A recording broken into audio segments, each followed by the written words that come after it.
Hey guys, it's Masatonic. I'm bilingual Harukist. 皆さん、こんにちは。バイリンガルハルキストのマサトニックです。Haruki Murakami book guide short story 28, A Poor Ant Story. So in this video, I'd like to talk about A Poor Ant Story written by Haruki Murakami. A Poor Ant Story. So, what kind of story do you image from this title? Of course, if you ever read this one, you could tell, but I think this one not so famous, so not so many people already read this book. So in a way, I hope this video for kind of introduction or book guide for those who you never tried this one. And I tell you something. This is from my opinion, in my opinion, one of the most incomprehensible book Haruki Murakami ever written. I don't know, or more simply, it's a difficult one to understand. Of course, Murakami's work sometimes could be difficult or hard to understand, but I think it's one of the best of difficult or hard to understand one, but still on the other hand it's very interesting and then kind of really Murakami's world is there. So if you're interested in, please check my video, and after that please try the Murakami's text. So let's get started. As always, this video consists of 3 parts. First, overview. 2, story. 3rd, deep reading. So first, overview. This one first reappeared in the New Yorker in 2001, and after that contained in the collectionable short story Blind Willowsleepingwoman 2007 July.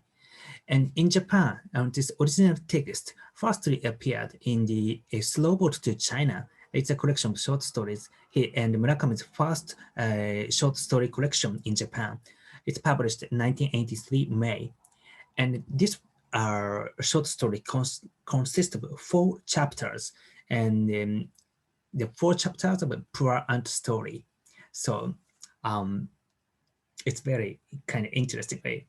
And as you can see from here, it's published in 1983, means Murakami's very first stage of Murakami's career. So, and then actually, this story's protagonist seemed like Murakami himself, someone who seemed to be writer and who wants to be write Poor Ant Story. So the one reason why this Poor Ant had a double quotation is of course, Poor Ant itself is not directly I'd say means a poor ant, but kind of metaphorical way, and then that's why Poor Ant, and also this is a story about poor ant, and also story about those who want to Poor Ant story as a fiction. That is kind of a bit complicated, but anyway, so what kind of story? Let's take a look at. So story. So as I said earlier, this short story consists of 4 chapters, and chapter 1 about impulse writing Poor Ant story. As I said, the protagonist is it seems to be writer. It's not a direct, literally described as a writer, but seem to be writer. Maybe in a way, it's a same situation on Murakami at that stage. At that stage, actually, Murakami is just a transition period from a, how to say, kind of part-time novelist. I mean, Murakami at that time, in daytime, he worked as a owner of jazz bar, and or in the nighttime he write a novel. He has a Winston and Pinball 1973, or some short stories, and then from this period, he gradually became the professional writer, and he wrote a Wild Shape Chase. So he became a so-called full-time a novelist or a writer. So, and that situation quite similar to the seems to be this protagonist as well. And then protagonist thinks he wants to write about Poor Ant story. The reasons kind of not depicted, but and the protagonist had some kind of partner, girl, woman's partner, and their relationship is not really, how to say, described in particular. They seems to be seeing each other, not living together or not husband and wife, but seems to be not staying with each other. And he called it a partner, and he talked about his ambition, the writing, or just impulse, the writing Poor Aunt story, some very fine day in July. And then she asked, oh, why? Of course, she asks. Then he said, and there was some conversation about Poor Aunt story. That was chapter 1. And chapter 2, one day after their conversation in chapter 1, in protagonist back on the back, poor aunt stuck to his back. So stuck to poor aunt. That is most hardest part to understand. What's poor aunt stuck to his back? But and what is poor aunt itself is very very how to say unclear, because to protagonists their existence is poor aunt itself or herself. But to some people, other people who face the protagonist seems to be it's not the poor aunt, but to our old age school teacher or some dog who that guy has owned, or some people who called it if you're something in the bag, it's much better some umbrella stand. So it's totally different to the people what something in his bag. So in a way, you could call it that existence is not a poor aunt itself, or much more concept or of a poor aunt, something how to say some concept of which is two protagonists, that's a poor aunt, and some other people, some other things. So that is very difficult. But and the protagonist is on the other hand is kind of become famous someone because someone who poor aunt stuck to his back, and then even he invited TV show program, some TV talk show, and then the host of that program and ask him about what is poor aunt, and then they had a conversation or totally meaningless conversation about a poor aunt. So that part is little bit funny, but then it little bit difficult to understand because protagonist the explanation of poor aunt is kind of very how to say ambiguous and also kind of philosophical, and it's very difficult to understand anyway. And then that was chapter 2, and after chapter 2, chapter 3, the protagonist and his partner met again, and then she mentioned about the TV program which protagonist featured, and then they talk about poor aunt again, and then chapter 3 is also very difficult. That they're after their protagonist and their partner's conversation, there's some very philosophical or ambiguous description about poor aunt is had been written there. So that kind of difficult. And after that, chapter 4, finally, poor aunt vanished. So in Murakami's novel, there are so many things missing in our vanishes, and in this story is poor aunt itself or herself.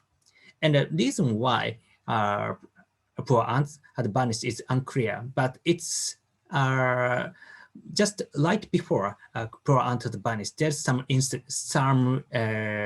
episode is described. When protagonists are getting a train, in front of the seat, there are some 3 families, mother and young sister and more younger brother, maybe they're just a small kids.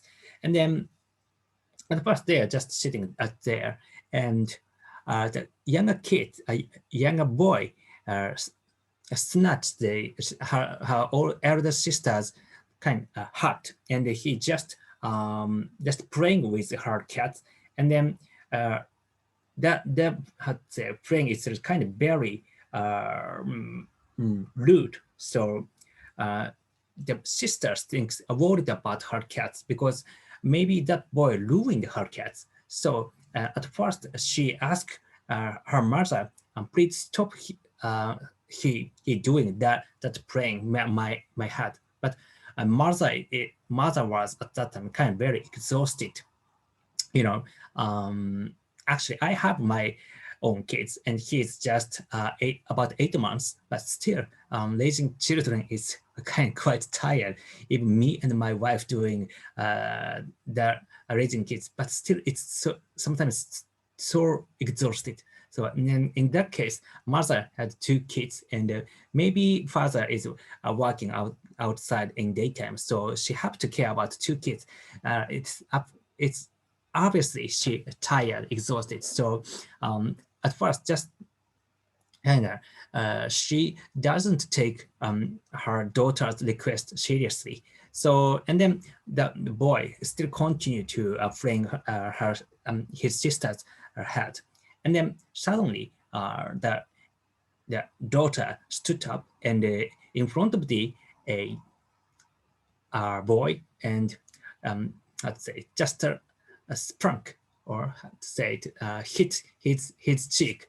And then during boy's and the mother's surprise shocking moment, she just snatched back her hat and going back to her original position and shaded it there.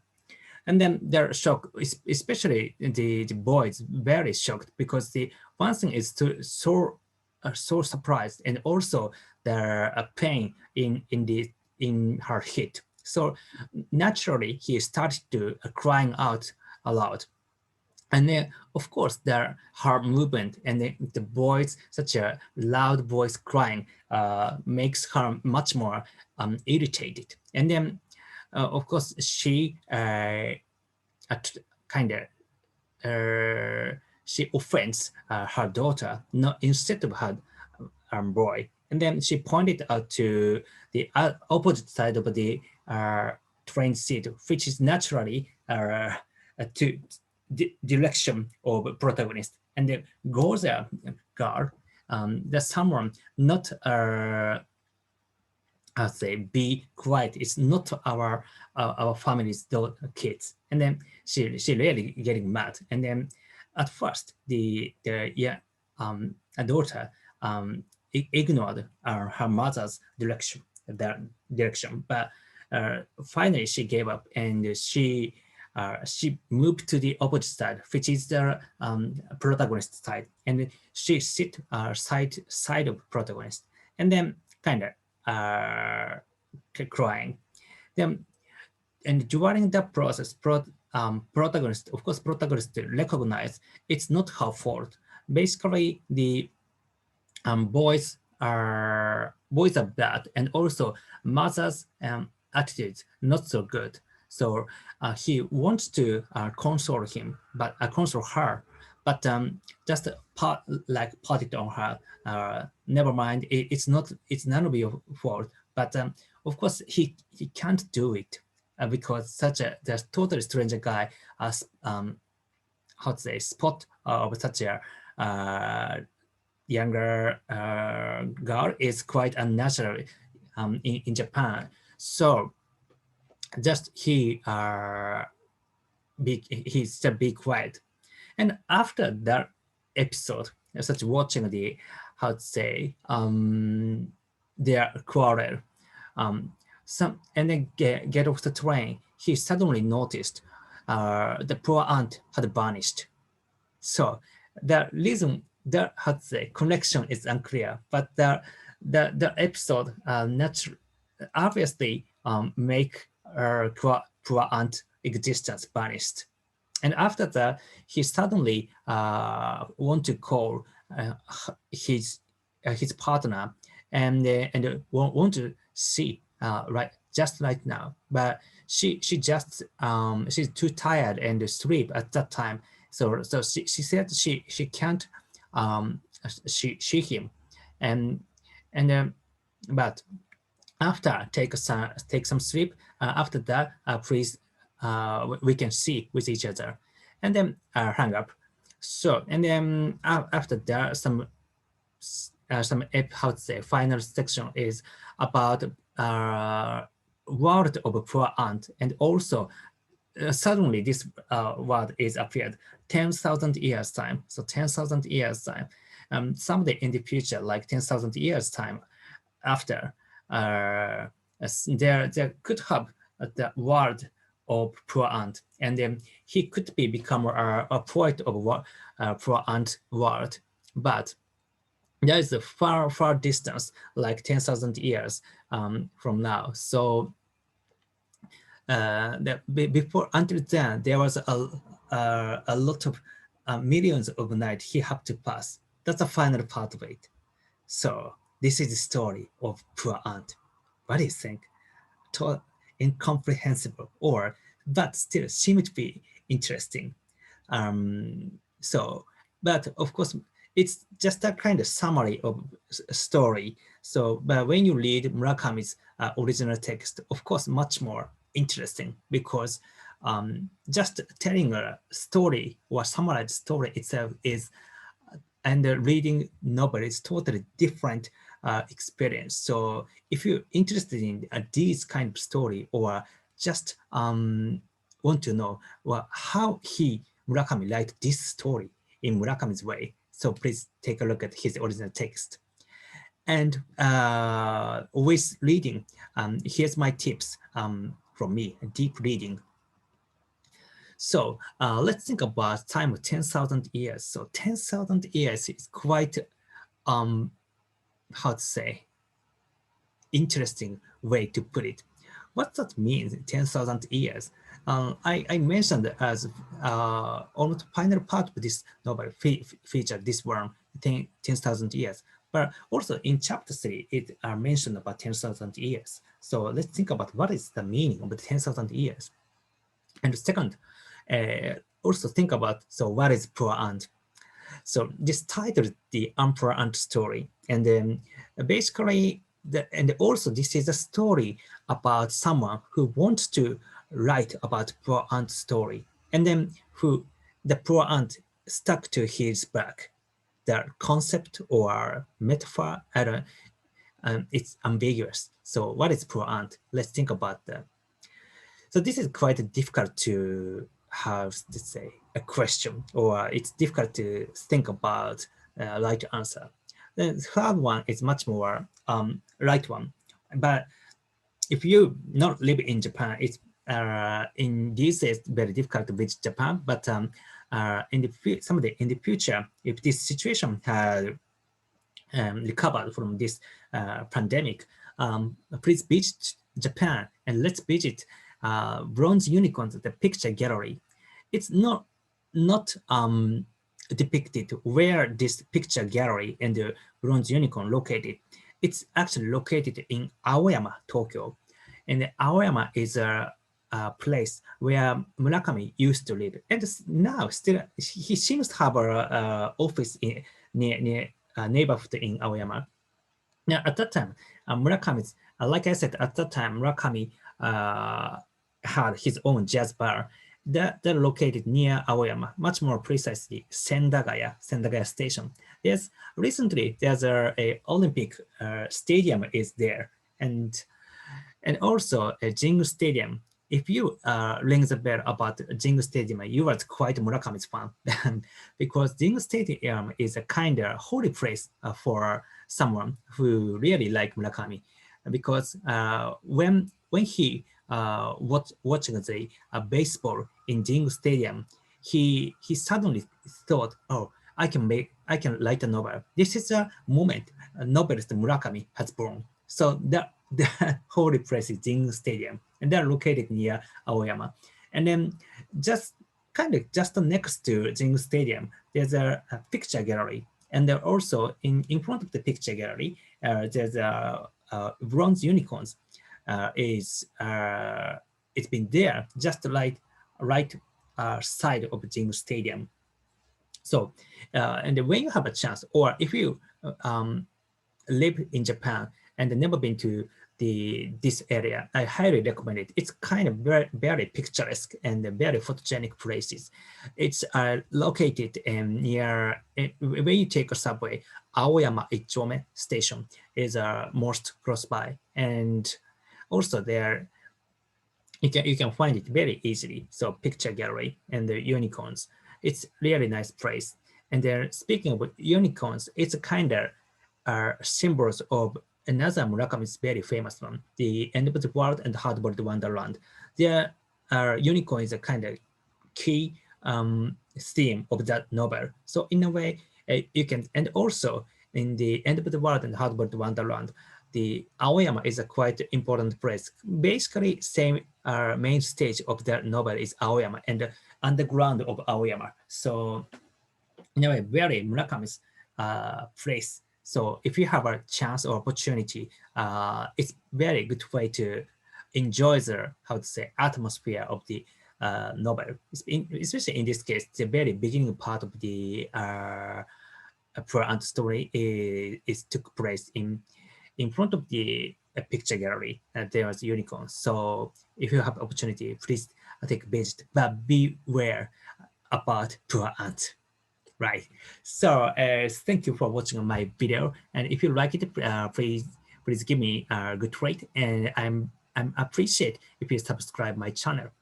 And like this, I posted 2 to 3 video per week about Murakami's book guide. So yeah, I hope this video would make you want to read and read again Murakami's very interesting story. Right. So thank you again. Let's see next my video. See you until then. See you. Bye.